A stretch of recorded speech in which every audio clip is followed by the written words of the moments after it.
So Carrie is in a little bit of a pickle.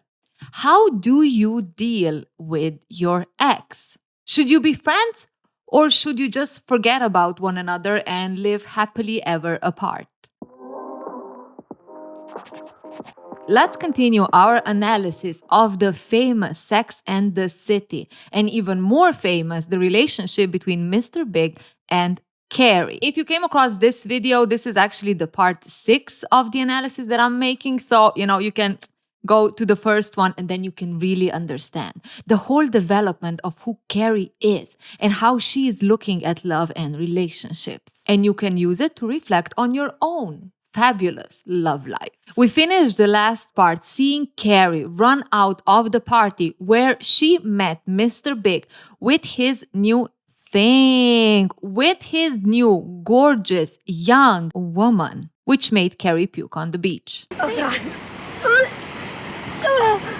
But today, her and her friends are wondering, why can't we just be friends? And here's the thing, they all kind of agree that it's weird to be friends, but on the other hand, Carrie is wondering, isn't it all just so childish? Isn't it just so immature that what? You had all of this love with this person, you shared so many things, and today you can't even be friends. You can't go to a lunch together or breakfast or whatever. It's just so childish. We keep dresses we'll never wear again. We throw away our ex-boyfriends.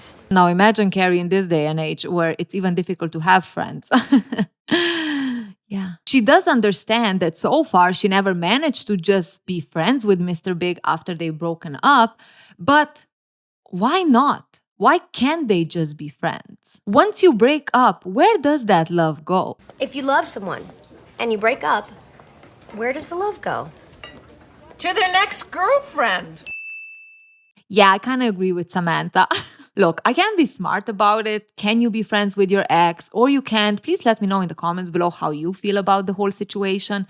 But me personally, looking at my situation, no, it's honestly, I don't need it, if that makes sense.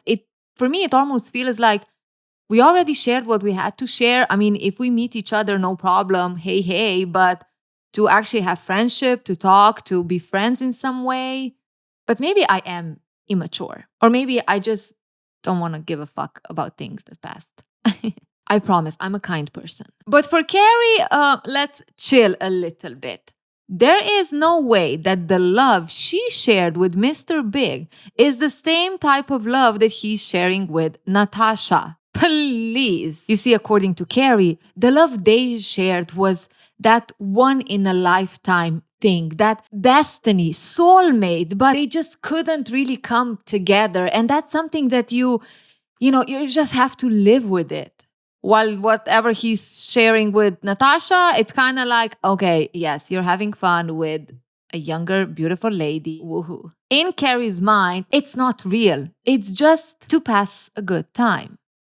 Maybe because for Carrie, everything that she experienced after the breakup, which, mind you, it was only 5 months, seemed like not really real, right? Nothing will compare to what she's having with Big. Oh, no. That is a different love. There is no way that the love that I had with Big is the same thing that he has with Natasha. Does she look at it like that because she herself doesn't see any of the potential boyfriends to live up to the love she had with Mr. Big? But this is a bit of an upgrade for Carrie because apparently she was calling Natasha a stick figure with no soul. She actually saw them at a cafe. They were holding hands and he was smiling and she understood. He's happy and / they are over. That's why she stopped name calling Natasha because she finally got it and it was okay.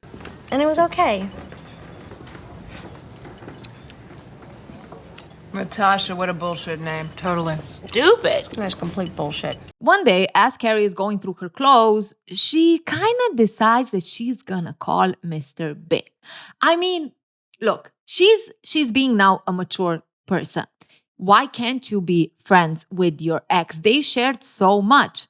She should just call him. Side note, Last time it ended that he promised her to call her, or at least said so. I'm not saying he should, because I don't know why would he need to call her, but at least that's how it ended. It's obvious that that call never happened, and now Carrie is the one who is calling him. Again, on the other side, it could be like because she stormed away from the party, that maybe she felt like, I need to call him. I was the one who couldn't even have like a normal conversation with him.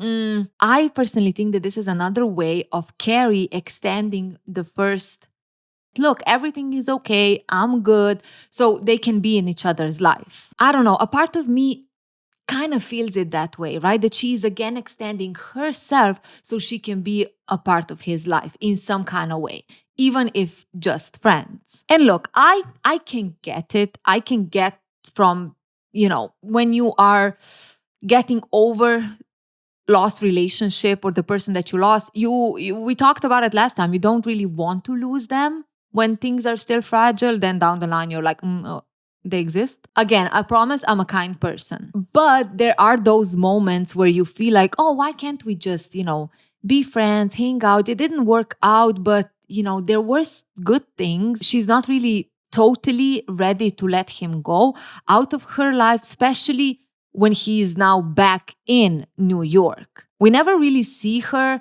trying to be friends when he is in Paris, abroad, because I guess that doesn't make sense, which is a little bit kind of, are you really after friendship? Because why didn't you extend that friendship when he was in Europe? I would even say that because Big is now back in New York, despite her trying to put it as let's just be friends, I think that a part of her is almost seeing it as another opportunity for the two of them to be together. Because in her mind, the issue is, he left for work. Even though they ended with her acknowledging that he cannot commit, there was also this hint of, there's this distance between the two of them that will be very difficult. So now when he comes back, it's almost like the deal in Paris fell through. So he's back. Maybe this means something. While if she would actually acknowledge that he was not really treating her well, that everything was very much based on validation and there was no real compatibility, lasting compatibility, I don't see how she would even want to be friends. But okay, she takes her phone, she calls Mr. Big, and Natasha answers. Hello? I hadn't planned on the idiot stick figure with no soul answering. This freaks Carrie out. She's like, no, Biz, I'm not doing this today. But then, Mr. Big has a caller ID. Nice, now I'm exposed as a moron. She calls back again, and this time Mr. Big answers. Whew. Hello. Did you just call? No? Well, the thing, so, it hung up. I heard, Natasha, so apologize to her. So how is Natasha? When she's talking with Mr. Big, she also asks how is Natasha. And I personally believe that she's genuinely trying to show respect towards the relationship. Now, how much of that respect is rooted in the fact that she still sees the relationship between Mr. Big and Natasha as something passing? Questionable, but we'll find out. Carrie acknowledges that everything feels a little bit weird and it's also a first call, so maybe she is acting a little bit cuckoo. But at the end of the day, she wanted to offer to Mr. Big to be friends. Well, I'd like that. The call ends with them agreeing to meet for lunch, and lunch it was. Carrie and Mr. Big meet, and Mr. Big is kind of nervous. When they're anxious, they sometimes tend to start talking a lot and they're just like, oh, this and this and this. So Mr. Big is kind of in that mood. And Carrie acknowledges that. Now, as she puts it, the new friend part of me felt incredibly compassionate, while the old girlfriend part of me felt incredibly smug. Oh, you okay?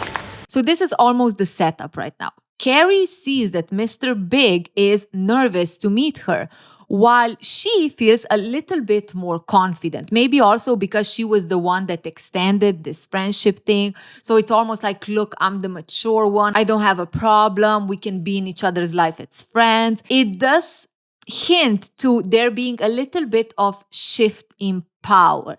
At least how Carrie is now seeing this situation. A couple of drinks later, when they are both a bit loose, alcohol did its thing, she asks about Natasha. And she's like, tell me about the girl. And Mr. Big starts saying that she's okay, and Carrie stops him because at the end of the day, she wants to be friends, but right now she cannot just listen about how his new girlfriend is, perfect or whatever. Also, people, it's been 5 months. I do not understand how does time work in that time, I guess, or even overseas, because 5 months after a breakup, the fact that he already has someone after 5 months, the fact that we already saw Carrie being like with 4 different people in those 5 months is a little bit like, what? Chill, take your time. Focus a little bit on your private life. Wow, is it really all just about relationships? I don't know. Me personally, until I actually took time for myself, none of the other things worked. So, and naturally, Carrie acknowledges that it is a little bit too much to hear about his new girlfriend right now. Don't tell me about the girl, no can do. Maybe we should make a pact. We don't talk about our relationships until they get really serious or something, okay? It was at this moment that she knew. Carrie. It is serious. You cannot but feel that pit in your stomach when you know things are gonna go bad. The way Big is looking at her with this expression, which, by the way, great acting. When the camera showed his face when she said that, I was like, that would kill me. We're engaged. I wanted you to hear it from me. Oh. I just got a splitting headache. Well, Mary, that was, you felt for Carrie. Like, a part of me also felt like, well, you were assuming that this is not serious. The other part of me is like, of course she assumed that because it's been only 5 months.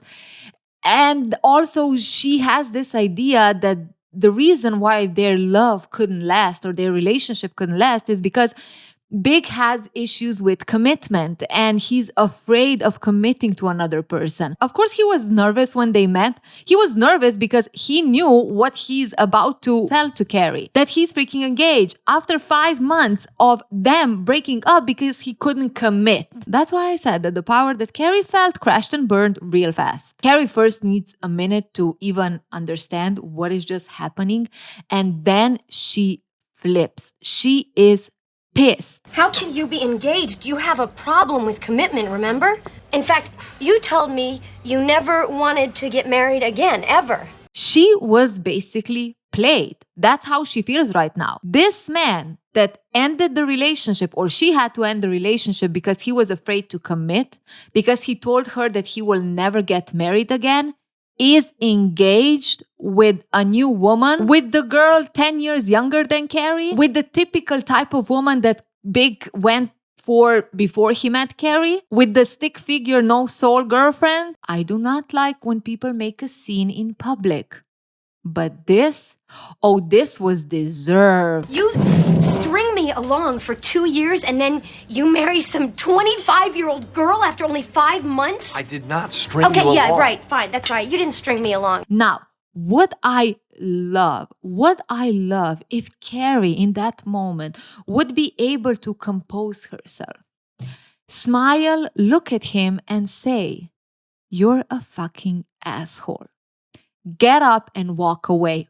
Oh, I would love that. I would. But that's not how our emotions work. And I mean, if you can do it like that, go for it. I mean, hopefully you never get in a situation like that. But if you do, that would be a good moment. Carrie, though, she flips, and honestly, it's totally understandable. Everything that you build around this guy, why he couldn't commit the way you want to have him commit to you or treat you, was based on a lie. because he most definitely can commit to Natasha after 5 months, after just meeting her. She's pissed. She calls him out on how he's been stringing her along, how he's someone who is afraid of commitment, how he said that he's never gonna marry again. And Mr. Big tells her that things change. Well, things change. In freaking 5 months, things change. Give me a freaking break. This is, oh my God. It is so obvious that Mr. Big saw Carrie as someone who was fun to be with, but he didn't see her as a potential serious partner. He just didn't. Now, do you want to put this as an avoidant guy? He's afraid of real love and commitment. Maybe that's why he chose Natasha, because he wants someone that won't make him feel so in love the same way Carrie did, because he's afraid of that love. So these types of guys, they just then select someone to who they don't attach so much and they have this control. But Carrie was his one true love and he just couldn't take this. Okay, romantic fairy. What about if we just say that, no, he was with Carrie because she was fun, but he never saw her as a serious partner or serious relationship. He has a certain expectation, certain goals that he needs to fulfill, and that's how he is going about it. I've seen a lot of also discussion because I was trying to understand, different views on this, why Natasha was the one that he wanted to marry or that he engaged. And there is a lot of that Natasha was a representation of the social circle that Big wanted to be a part of, or he was a part of, but wanted even more. There was even, I think someone left a comment how another person talked about how Big is actually the law of the law. Oh, so stupid. But like on the lower scale when it comes to high society. So he's the entrance level. So he's also kind of trying to get to that higher level. And Natasha was the person that can get him there. Natasha was apparently, or how she is presented, as someone who is almost like the same caliber as Mr. Big, or the type of like the high society people, right? She has a good job, she seems wealthy, and she's more, not as eccentric, let's say, as Carrie. Again, this is how the show is trying to show the difference between the two, blah, blah, blah. And I see people saying that that's why he chose Natasha, but I would also like to maybe challenge that by saying that does not mean that it is okay. Okay. From my perspective, it still paints Big as a douche. A douche who seduces women, who gets in relationships, and even marriages or engagement just to get his needs met. You might attach the Carrie was too much type of reasoning, but at the end of the day, no. Big does what Big wants, okay? Let me refresh your mind. He was once married and he cheated on his wife with her friend. Avoid that. I'm gonna smack you. He was in a relationship with Carrie where he totally dismissed what does Carrie actually want, and he just made sure that he left everything vague enough so she would still kind of want to be with him. Like, he loved the attention Carrie was giving to him 100%, but he didn't want to commit to that. That wouldn't give him what he actually wants in life. And then there's Natasha, a person who is the right type for Mr. Big. And suddenly he can also get engaged. He is an asshole. Ding, ding, ding, ding, ding. Difficult to understand that? Okay. Have fun with all of your love adventures. I'm sure you'll have many stories to tell. And we talked about it in the last videos, right? It's easier to look at it, oh, he just couldn't commit, or he was afraid to commit. It makes us feel better. But at the same time, when things like this happen, when that reasoning comes out to not be true, then you end up feeling like Carrie. Play. But if she would take it as it is from the get-go, we are just not one for another. I mean, at the end of the day, how real was Carrie even with Mr. Big, and how much she was just presenting an image of the cool girl and the pick-me girl and whatever. If she would actually accept that, then first of all, she wouldn't be in this situation right now. And second of all, if she would be in this situation, it would be just a little bit easier. Okay? It will still hurt. It will still suck. but it will suck a little bit less because you already know from the get-go why things didn't work out. And it's not because someone is afraid of commitment. That is such a... I hate that reasoning. If you're afraid of commitment, don't even engage with people, okay? And here's the thing. Things do change. Things can most definitely change. Another indication that it was never about the thing. It was about the two of you as people coming together. We've heard it a million times, and it's still kind of, in most cases, it is true. If they would want to, they would. If you would want to, you would. I did not string you Okay, along. yeah, right, fine, that's right. You didn't string me along. Of course, Mr. Big says that he didn't string her along because according to Mr. Big, what did he do? He didn't do anything wrong. He was real with Carrie, though all the subliminal ways of how he was making her feel good despite not really giving what she wanted, how he knew how to please her in the moment and avoid any real conversations. All of that is stringing along, okay? Just because you're good at it, it doesn't mean that you're not doing it. Ugh, I know I've said this before, but I hate when people just pretend that it is your fault that you took it that way. Bull. Bitch, please. Go, be engaged, get married to Nijinsky or whatever her name is, have a nice life. Don't worry about me, I'm fine. You know what? When you get pissed and you said something childish, you can say later, okay, that was dumb. Like, why did I say that? But at the same time, I'm still feeling the same. And it doesn't deny everything that I felt. Period. I guess next day, we see Carrie in the shoes of many of us. The problem is that she broke him in for the next girl. That's the thing. She did all this work for him to actually be able to commit, for him to be a better person in a relationship.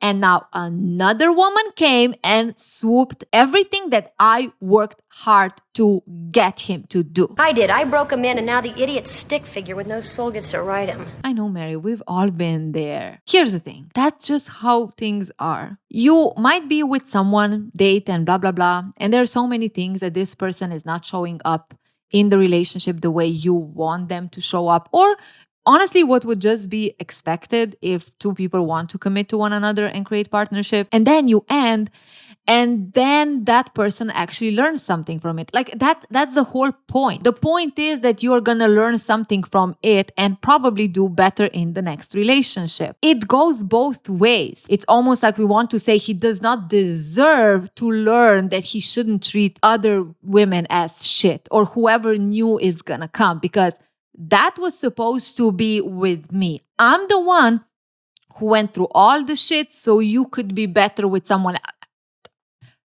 Excuse me, what? You're gonna be better to someone else because of me? Oh, that's a little bit of an ego we cannot accept, right? But that's the reality. And honestly, it should be like that. Oh, look, I personally, honestly, whoever was dating my man before I dated him, I am sure that there was some things that he learned from that relationship that made him a better person in the relationship with me. Thank God. Thank God. Sometimes I feel like my ex, I hope he took things from our relationship and he's also going to put that in the new relationship so that relationship could be better. Yes, thank you. I would think that, I would say, thank you, because, no one is born knowing how to do relationship, even though we would like to believe that. Everyone needs to learn, and usually we learn through hardships or through hurt and breakups, and that's good. That's good. Let's just keep up the good work, okay? A relationship ends good. We learn things from one another, and when you start with someone else, I hope you got something from the relationship that we had. But of course, like Carrie in this moment, sometimes you do feel like that it is unfair. It is unfair that Carrie broke him in and now Natasha is reaping the benefits. It would never happen with Carrie. That's the thing. I know I said it before, but as much as it is difficult to accept it, the changes will usually happen with another person, not with you. Because whatever the two of you had, there were already so much so many boundaries broken and so much comfort around breaking boundaries that it's very difficult to then suddenly now to set the boundaries and now they're going to respect it, blah, blah. I mean, it's possible, but it will take a lot of effort. But when you are starting something with a new person, when you are, setting those boundaries and you make sure that the other person is respecting it, it will be much easier to actually respect those boundaries, to actually change as a person. So despite Carrie saying she broke him in, the thing is that he would never do those things with Carrie because Carrie allowed for those things not to happen. We do not know, but maybe Natasha was the type of person that was very clear that she wants to get married or that she is not here to just entertain non-commitment relationships. We don't know that, but we do know that Carrie was most definitely one of those people, despite knowing or despite him saying, I don't want commitment, and she wanting the commitment, she would still stay because, he'll see how good this is. Now we see Mr. Big calling Carrie and she is not picking up, so he's leaving a message. He feels like shit. He is sorry for how everything went down. He's sorry that he hurt her and he would never do that on purpose. I would never ever hurt you deliberately. I know you wouldn't. You're there. Yeah, I'm here. People, to me, this is a very interesting thing. Why though? Why did she need to say, I know you wouldn't? I don't know how to actually understand this better. Maybe something will come to my mind later, but right now, I know there's something there. There's some indication of something, but I just cannot put my finger on it. It's almost like she is not really ready to accept that maybe he never really loved her the way she wanted to be loved. Saying that I know you would never hurt me, it's almost like saying, I know you love me too much to hurt me. And I wonder, would it be better to just say and acknowledge, no, Bis, I do not know that you wouldn't hurt me deliberately. First of all, no one ever does something really maliciously on purpose, as in, I'm gonna make sure that this person suffers, unless you have some mental disorder. No one really does it on purpose, but that doesn't mean that it is still okay. Just because I don't think about it, but I'm still doing it, it does not mean that now suddenly you're a better person. I don't know. Mary, do you have any thoughts on that? How did you interpret that little jump from Carrie? I know you wouldn't. It made me feel a type of way. He says he's sorry, and Carrie says that she is sorry also. She shouldn't have reacted that way, and basically it was a shock. Like, she didn't really know how to react to that. Guess it was a shock I needed to hear to move on or something. Yeah. Excuse me? Yeah. Oh my God, if this is not giving, I actually pity you. Yeah, I know you needed to hear something really to understand that we are over. Like, I'm not, you needed to hear that. I get it.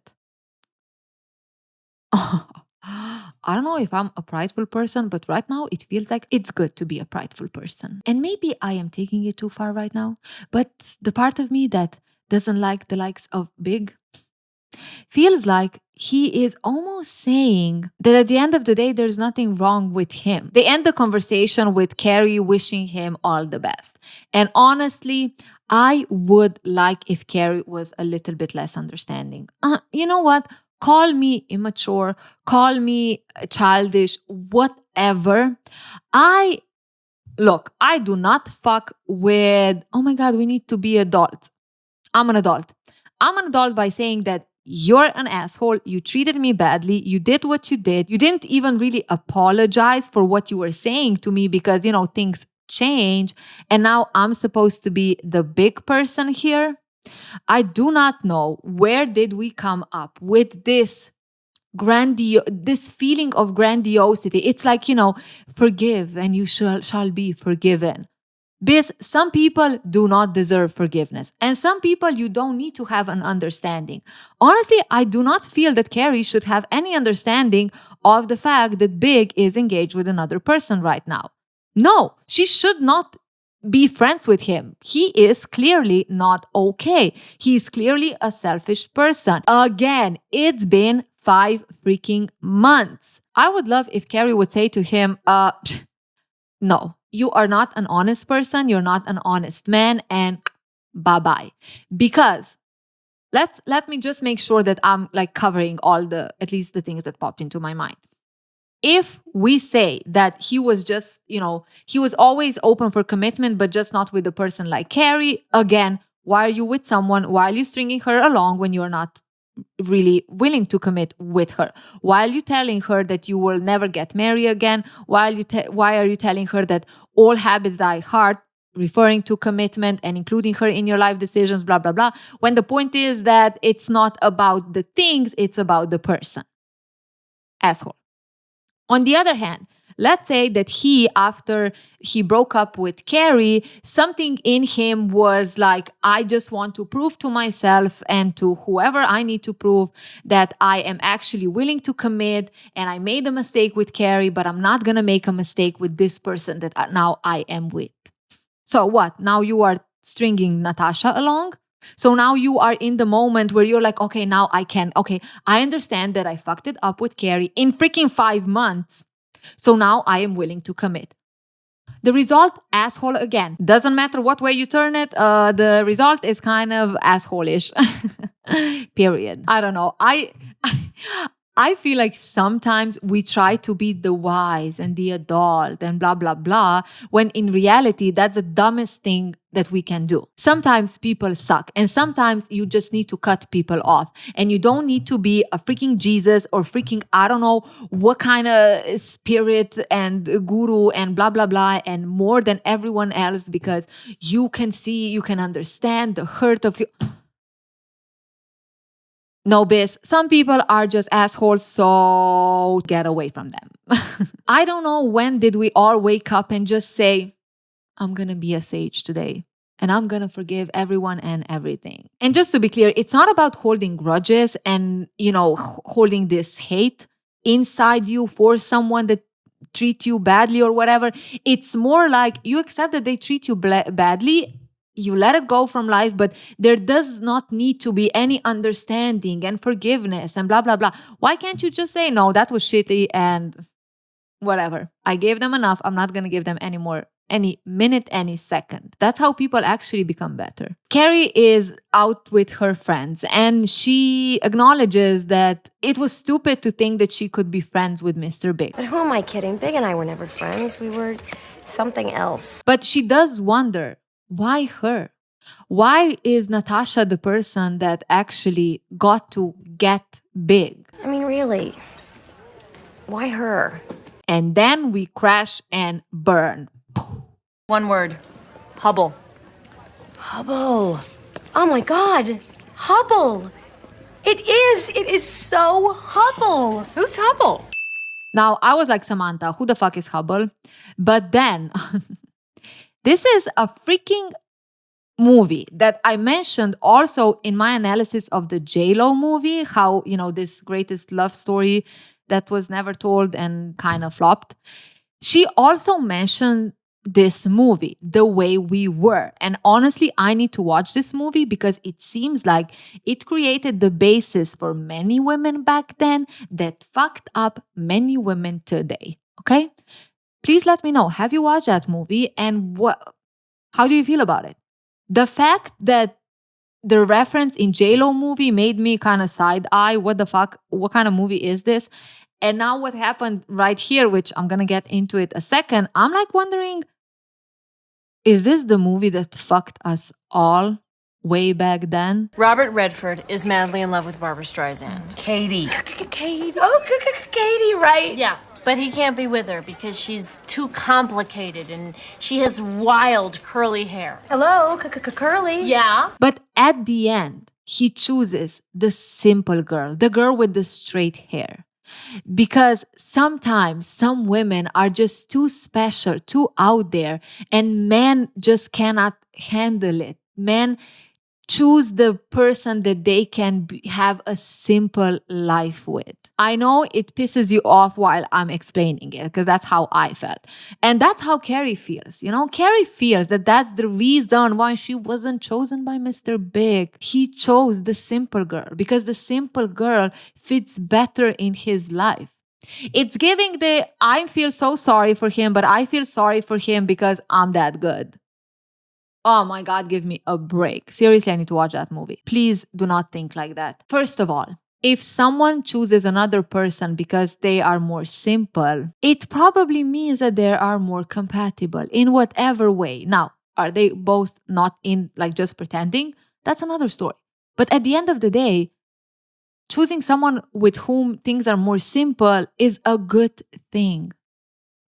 Again, let's let go of the love has to suffer and has to be painful. That's why we have the twin flame cults and, the shit show surrounding that. The reality is when you actually find each other in a stage of life where you dealt with certain things, when you learned about yourself committing with someone else, and the other person did the same, when you are at the stage of your life where you are open to actually commit to someone and you are compatible, things will really go easy. It will be very easy, very natural, simple. I'm not saying there won't be things that you need to resolve because you're still two different people coming together. So, there needs to be some kind of things to match then at the end. But it won't be this turmoil and this roller coaster where you are just grabbing bags so you can prepare to vomit. It won't be like that because it doesn't have to be like that. So the fact that he chose a simple girl, it's almost kind of oh my God. The way they think about it is,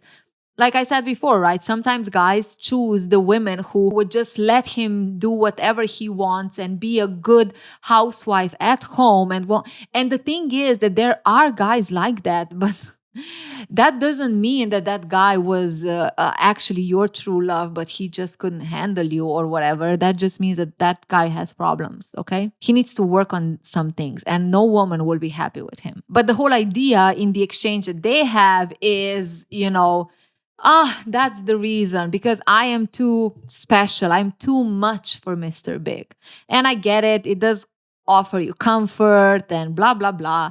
But at the end of the day, it's also kind of a bullshit because there is still a hint there that as long as he realizes and he is ready to actually recognize that I'm the one and that we can be together and the simple is not really what he wants, is not really the way, there's still hope that we can come back together. I don't know if the right word is demeaning to the other person because they are almost looking at Big and saying, oh, this poor soul. Sooner or later, he'll find out that that's not real love. And it's kind of okay, yes, you know exactly what real love is. You showed us plenty of times. By the way, let's not neglect the fact that a lot of these beliefs and a lot of these interpretations come from how we are conditioned and what are our beliefs. I mean, the same way Sex and the City played a role in our love lives when we were younger and how we saw things, and then looking back, you're like, what the fuck? Is the same way these same ladies, I'm not saying the characters in the Sex and the City, but those generations, let's say, were probably impacted by movies like the way we were or whatever, which again, I need to watch that movie. But it is good to do a little reflection back and then we can actually learn something and do better for ourselves in the future. So this new revelation, let's say, makes Carrie feel much better about herself. When it should make her feel better, recognizing that this is a guy that, thank God, I didn't end up with because he's obviously not really honest and he himself doesn't have everything really figured out despite him presenting himself like that. Why can't she see that the fact that Natasha even is with him it's a bad thing for Natasha? Why would you wish for another woman to end up with a guy like that? A guy that you believe is actually really in love with you, but because it is difficult and complicated with you, because you don't just let things fly, then he chose Natasha. What about some women's solidarity? Why wouldn't you say, Man, I feel bad for Natasha that she even ended up with him. Why does the reason for her to be better about the breakup anything but the fact that he's a little bit of an asshole? And we always come back to the same reason. It's because we feel good being special. That's the main thing that is driving us. If the reason is something that makes me feel special in some kind of way, then it is a valid enough reason for me to hold on to. In this case, Carrie feeling like the different girl than the simple girl as Natasha makes her feel good, and that makes her feel good about the fact that she's not with Big. She's walking down the street. I had a choice. I could run, or I could stand and ask him the question that if I didn't ask, would haunt me the rest of my life. Hey, I have a question for you. Why wasn't it me? Carrie. No, seriously. I really need to hear you say it. Again, what the fuck are you doing? But okay. And he says that it just became too hard with Carrie. And with Natasha is... And she's... Yeah. It's easier with Natasha after 5 months of being together, or maybe 4 months, maybe 3 months, 2 months. Like how quickly did you meet her after Carrie? Are you freaking kidding me? And with Carrie, you've been like 2 years. Wow. Yeah. Your girl is lovely, how the... I don't get it. And you never did. Maybe some women aren't meant to be tamed. Maybe they need to run free until they find someone just as wild to run with. And honestly, despite everything, at least this ending of this episode and even the season was, to me personally, positive. It does give me hope because for the first time, it almost feels like Carrie is acknowledging that he is not the right person for her. And that honestly feels good. I like that for Carrie. I had to do a little bit of a break. It's also getting cold in this bitch. So yeah. So she is moving on, and so are we, into the 3rd season. Now, this 3rd season was kind of hyped many times in my comments, I think especially because of Aidan. But before we get there, there are some other nuggets we should talk about. Carrie is invited to a fire department annual calendar competition, something. But she's not going there to find the man. She's going there to judge men. And as much Carrie is not there to look for any man, there is a man looking at her. It's Billy, the divorced politician running for some government position in New York. He's also one of the judges, and he's kind of flirty with Carrie. But it doesn't stop there. After the competition, he also takes his chance by the bar. He's kind of charming. He's a politician at the end of the day, and he has this confidence about himself. He asks her for her number, but Carrie is a little bit reluctant. She's here with her friends, and honestly, right now, she's not really looking to date. You know what? I'm just here with my friends having a good time. I'm really not into dating right now. Why, bad breakup?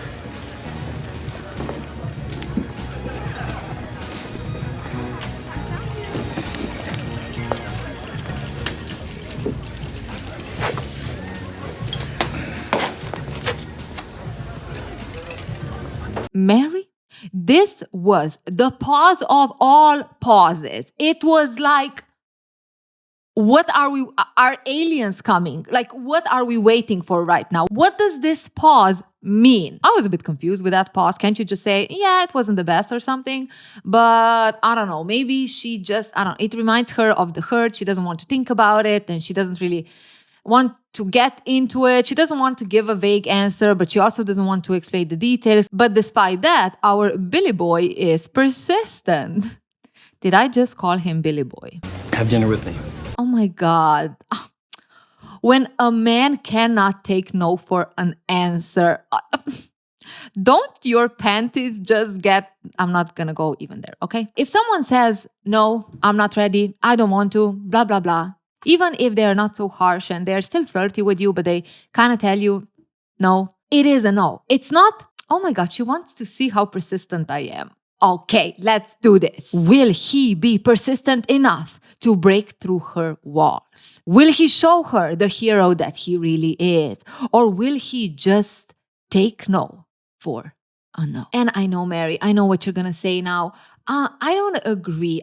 It worked for me. I didn't like my man at the beginning, but then he kept on being persistent and we are happily married for 20 years so far. Good for you. It's the exception. It's not the rule, okay? When someone is just pushing you, even though you're not really interested from the get-go, sooner or later you will cave in. If there is at least a little attraction there, if nothing else, because you're gonna feel special that someone is so persistent. But even when that happens, how often does it actually also continue in this person still respecting your boundaries? That type of person also understanding that you have your own needs that need to be respected. I don't know, maybe I am a little bit pessimistic, but I wouldn't be so surprised that if someone gets you by being persistent, you might have a little bit more challenges in actually making sure that that person still respects your boundaries. We can both agree where this is leading or what type of guy he is. So, will Carrie do things differently? Oh, best believe it. She learned her shit. He's just way too on the guy. Are you sure? He's pretty cute. He's too much of the I'm the guy. Yes, finally, good for you. She did recognize that this guy is a little bit too pushy. He's a little bit too confident. I mean, it's good that he's confident, but also, is it really good that he's that confident? So she kind of escapes from the party with her friends and that's it. Billy Boy is out. No, he isn't, because when you want something, you go after it. If a woman says no, that's a maybe. Are you really gonna listen to her? She doesn't know what she's talking about. This is what women want. Some men in this world scare me. But before we see how this hero pushes through it all to get to Carrie, the girls are having breakfast and they start wondering, why are firemen so hot? Like, even when they're not hot, they're kind of hot. It's the hero thing, you know, you see him up on that truck, That truck is hot. hurrying off to save someone trapped on a burning ledge or something. It's actually even simpler than that. It's because at the end of the day, every woman just wants to be rescued. It's because women really just want to be rescued. There it was. The sentence, independent single women in their 30s are never supposed to think, let alone say out loud. I'm sorry, but it's true. I've been dating since I was 15. I'm exhausted. Where is he? There is many things to unpack here, but let's first all agree that been there, done that, right? When you are just trying to figure out what the F is happening, you've been dating so much, you met so many people, and the man is still not coming. He is like, where the F is he? There's two things that I want to kind of maybe dip my toes into when it comes to this thing of when is the right person coming. I think it has a lot to do with, first of all, the illusion or the belief that there is one person that fits us perfectly and we are just waiting for that person to show up. And the other one is that we also already have kind of a definition of how that or who that person is supposed to be. And despite things being very, normal, like I want him to communicate well, I want him to be ambitious, whatever. You could say just normal things at some level, like not a billionaire making six figures, 6 feet tall and blah, blah, blah. Okay, let's chill. I would say that makes us in general look at relationships and finding the right person as someone who fits you. So you're not even interested in actually getting to know the person and actually looking at, can we build something together? But it's more like, when will this person come that will perfectly fit into my life? We will be perfect for one another and everything will be just good. But the problem with that is, as I mentioned it before, we forget that we need to learn how to be good at relationships. We are not just born with it. No one is just born with it. And having different relationships, understanding what's actually happening, understanding how do you actually connect with the other person, what are actually good qualities for yourself, that would help us better in finding the right person. I haven't really done analysis on Charlotte per se, but from memory, she does remind me of the type of person that has all these criteria for a guy to meet and very much lives in the in the fairy tale of this person will appear and everything will be good. And I'm not saying that's true for everyone, but I would, try to understand, at least for myself, I would always try to understand, okay, what are the things on my side that prevent me of actually meeting or recognizing the right person, rather than just blaming the whole freaking universe and the world. Why haven't I found who I want? So the question now for Carrie becomes, are we delusional thinking we don't need to be saved? And in reality, we do want to be saved. What do you think, Mary? How do you feel about this, being saved and not being saved? I'm going to give you a couple of thoughts from my side.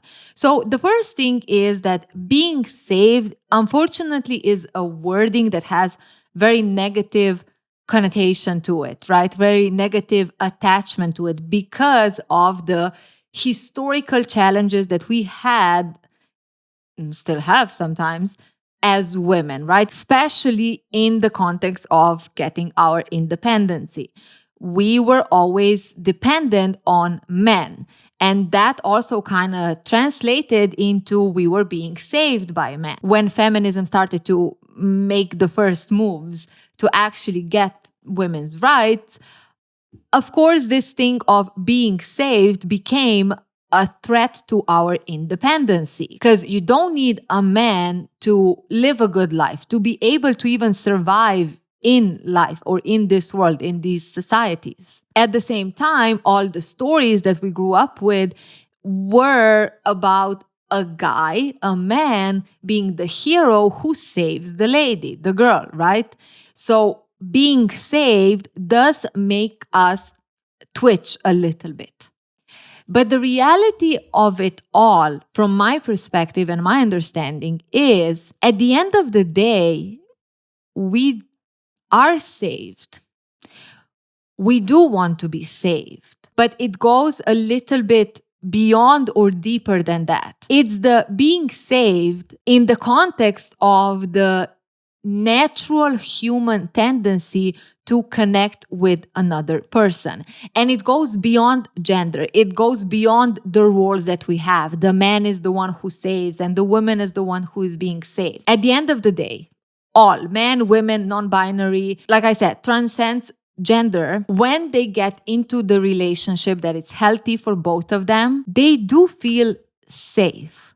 They do feel safe being themselves, and they do feel safe in showing that need to connect with someone else and actually have that connection. You do feel safe when you are independent, but at the same time, you can lean into connecting with another person. That's how we developed. Of course, today we are going more and more into individualism, and that does create problems like the loneliness epidemic. I've heard the expression, and in different areas of life, right? Think about even to succeed, there is so much about, you just need to, you're going to be on your own.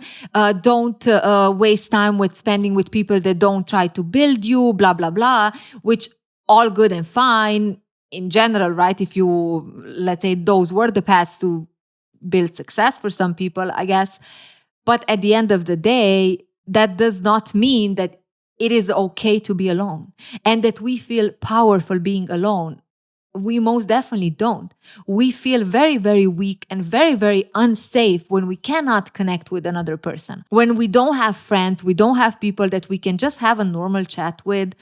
As much as we want to pretend that we are so independent, this is all good, is it really? Is it really? And if we would actually accept that we do want to have that safety of connecting with other people, being social, not being alone in this world, we would actually maybe put in more effort in how to make friends, build friendships and relationships. We would actually focus on what are the qualities that we are looking for in a person in case of relationships, where we can build that partnership, where both of us can feel safe. Safe of being us, because it almost feels like authenticity has become a value, a high value in modern day, because it's missing because we are almost starved of it, because there's always this need to conform to certain image to even be accepted in society. And when you are sharing your life with someone else, when you are in a healthy relationship, that's the safety you're actually getting. You're getting the safety of being yourself and leaning into the connection with the other person, because that's what is your core need. Now, I want to emphasize here that this is my personal belief and how I see things. If you're someone who doesn't really want relationships or who doesn't really feel the need to connect with others, I mean, that can be totally valid. Okay, you do you. I know that I feel much better when I can connect with someone else, when I can have even friendships. It's not necessarily relationships. And it does give me a sense of safety. And that does not mean that I'm not independent. I can still be independent and want to connect with someone else.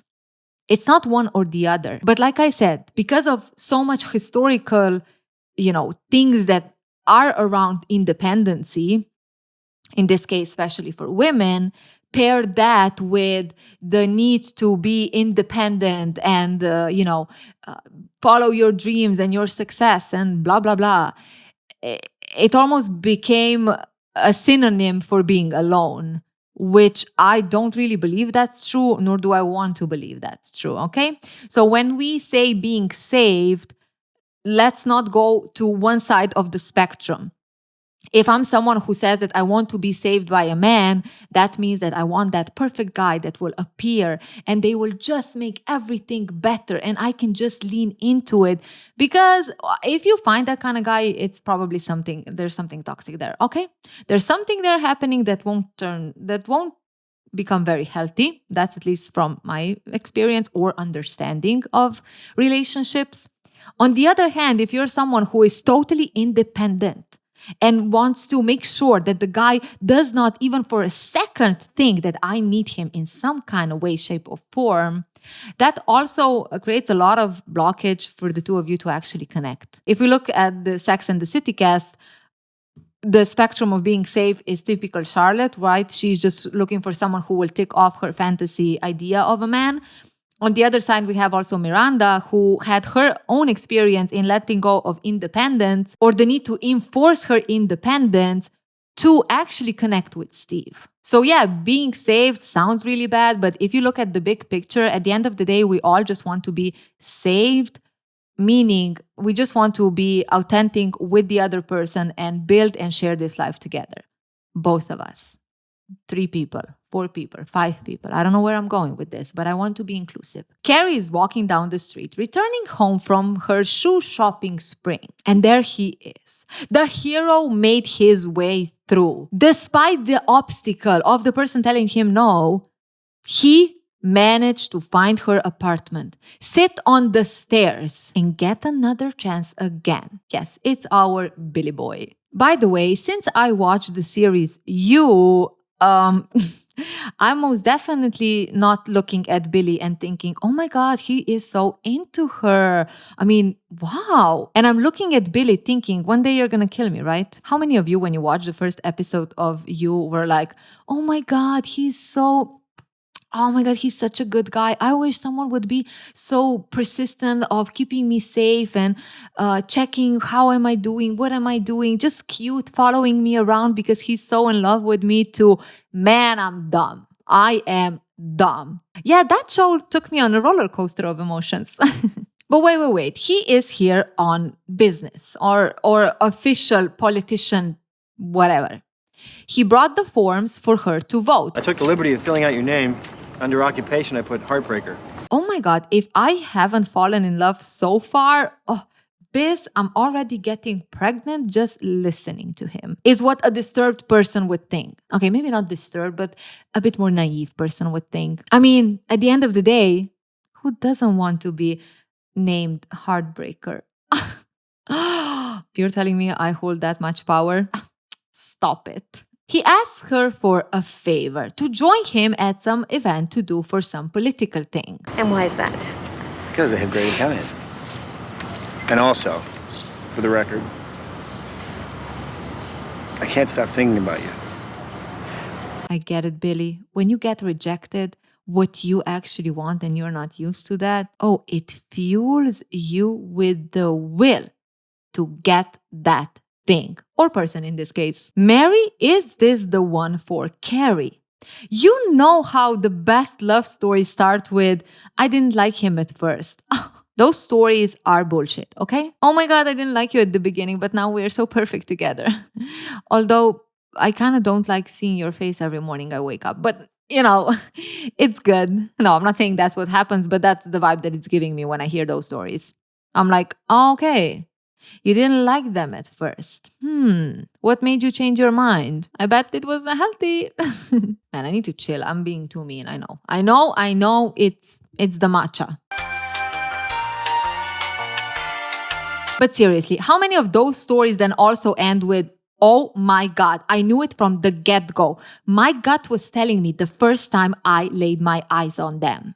I should have known. I think the ratio would be telling. Carrie does not really give an answer that she's gonna go, but she doesn't have to. Because Billy is gonna pick her up at 7. No. Don't answer now. I just Think did. about it. I'll drive by at 7. I'll wait down in the car. You come down. You come. You don't? No pressure. Wear the shoes. You don't even need to think with this guy. He'll make all the decisions for you. He'll just do whatever he wants. And don't you worry, he knows that you want it too. Oh my God, this reminds me of so many disturbing things. To an untrained eye, this would be something like, oh my God, he's so cute. He really wants her. He just cannot let her go. He does not give an F about what Carrie actually wants and needs right now. Remember, she told him that she's not ready to date right now. Does he care about that? No, because he knows that he wants it, and you know what? It's also the best decision for her. She's just being a little bit of a dum-dum. He does remind me a little bit of Big, if I'm being honest, when it comes to the whole needs and wants type of thing.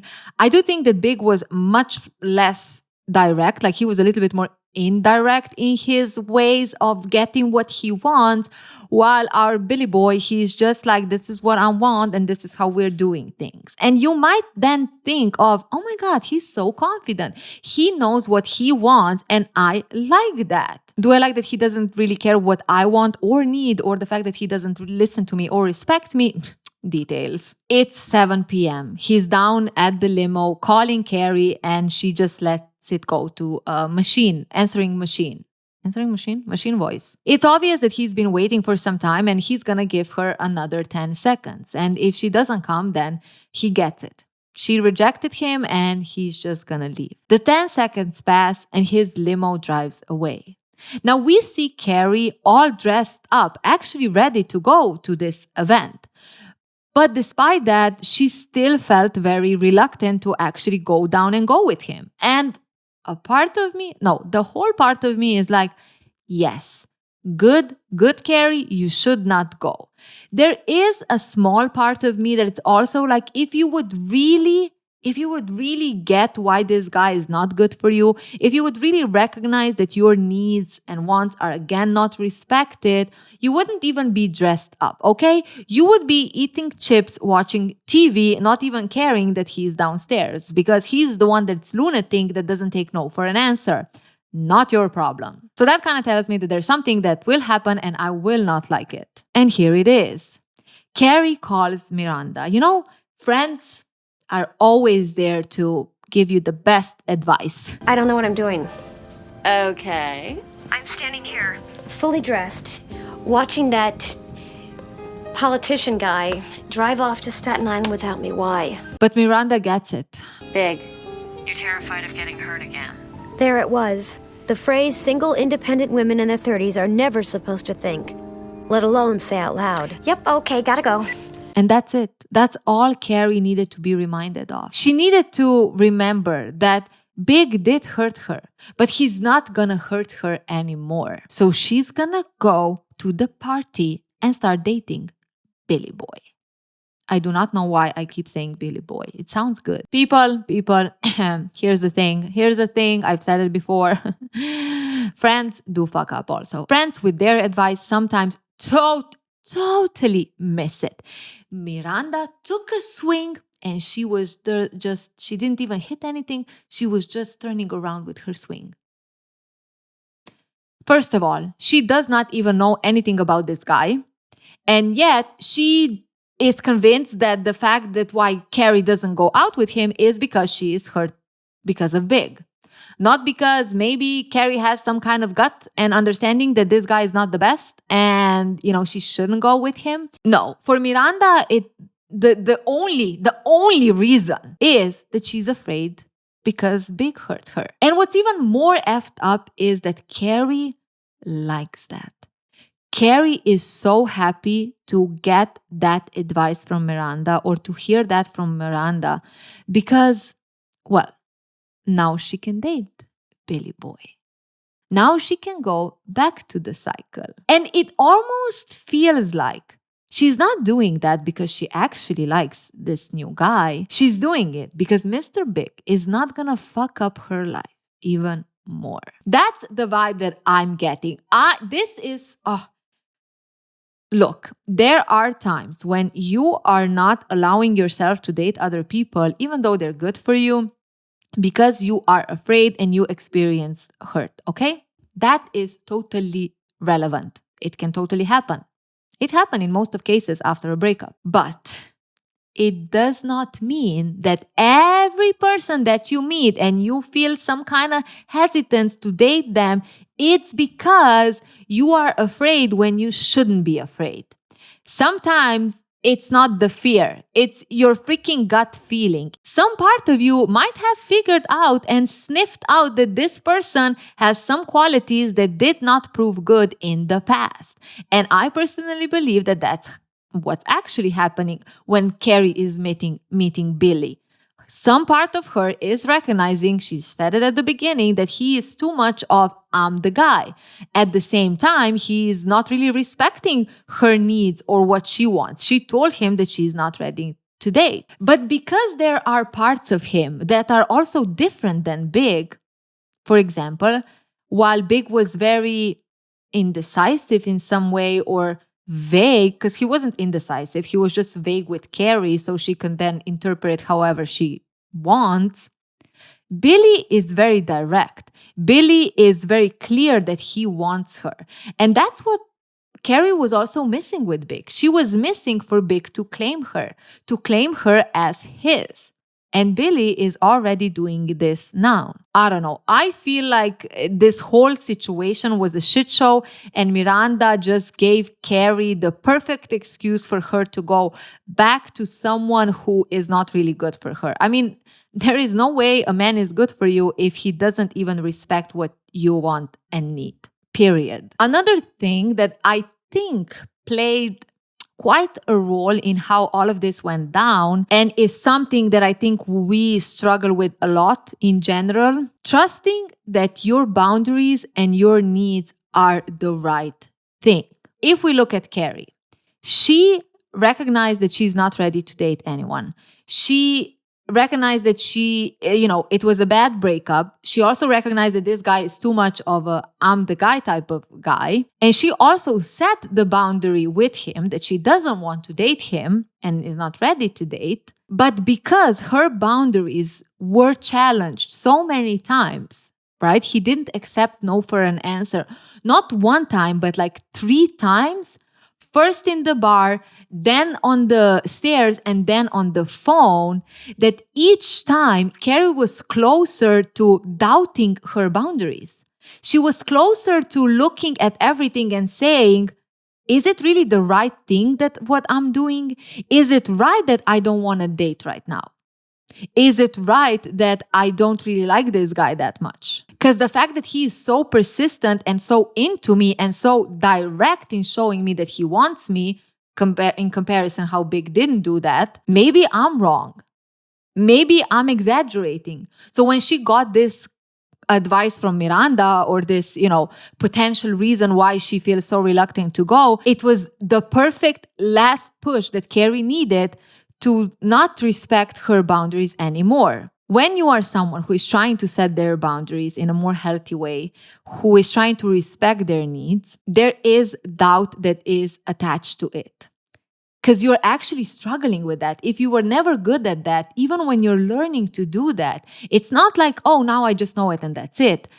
It's actually the process of those boundaries being challenged every time. And the more you're still going to stand by your boundaries, the more you're going to trust yourself that that's the right thing to do. You're going to build self-trust, and every time it's going to be easier to set healthy boundaries. But when you are doing that and someone is constantly trying to push it, because you yourself are also kind of doubting and it's kind of a new process, it's easy to let it go. It's easy to then find the reason why you shouldn't even have those boundaries, that you are probably the one that is a little bit too harsh. So my personal advice would always be, when you set a boundary, like in this case, rejecting the guy, stick with that. I would really prioritize sticking with that, because that's how you're actually building a good relations to how to set healthy boundaries and boundaries that are good for your well-being. Then, if the guy is actually the best guy ever, blah, blah, blah, don't worry. It will happen. Okay, it will come there. Like, we are too obsessed with the scarcity and what if I'm going to miss out and blah, blah, blah. You know, in times like that, I want to say, if it's meant to be, it will be. Because at the end of the day, if you're going to respect your boundaries, and if that guy was the right guy, it won't clash. So why wouldn't you stick with holding the boundary? And if the guy is not right, in any case, that boundary would make that person go away and find another person that it's more compatible with them. But I would really avoid letting go of my boundaries to please someone else, under the pretense that I'm the one who's exaggerating and there is actually something else that it's making me even set this boundary. Like Carrie, right? It's not the fact that I don't really like this guy. It's the fact that Big hurt me. And because I do not want Big to hurt me even more, I'm not going to let him control my life even more. Now I'm going to go after this guy, even though I didn't even like him at the beginning. I'd been so burned in my last relationship, I was afraid to leap off into the next one. This writing is gold. Gold. Leap into the relationship. That's the thing. Despite her thinking that she's now making the right choice because, you know, the problem is that I'm hurt because of Big, in reality, she is leaping in this other relationship because she's not basing her decision to go with this guy on, is this guy good for me? But she's basing it on what I don't want. And I don't want Big to control my life. So the decision is not really a sound decision. It's just another jump in something that feels comfortable. That little word leap tells you everything about how good this decision actually was. But let's see how this fairy tale plays out in the next video. Let me know in the comments below if you enjoyed this video, and also what are your thoughts. We had many topics, many important topics in this video, I feel like, and I want to hear your thoughts about it. And by the way, I know I do not manage to reply to all the comments, but that does not mean that I do not read them. I see you. And remember, trust your individuality.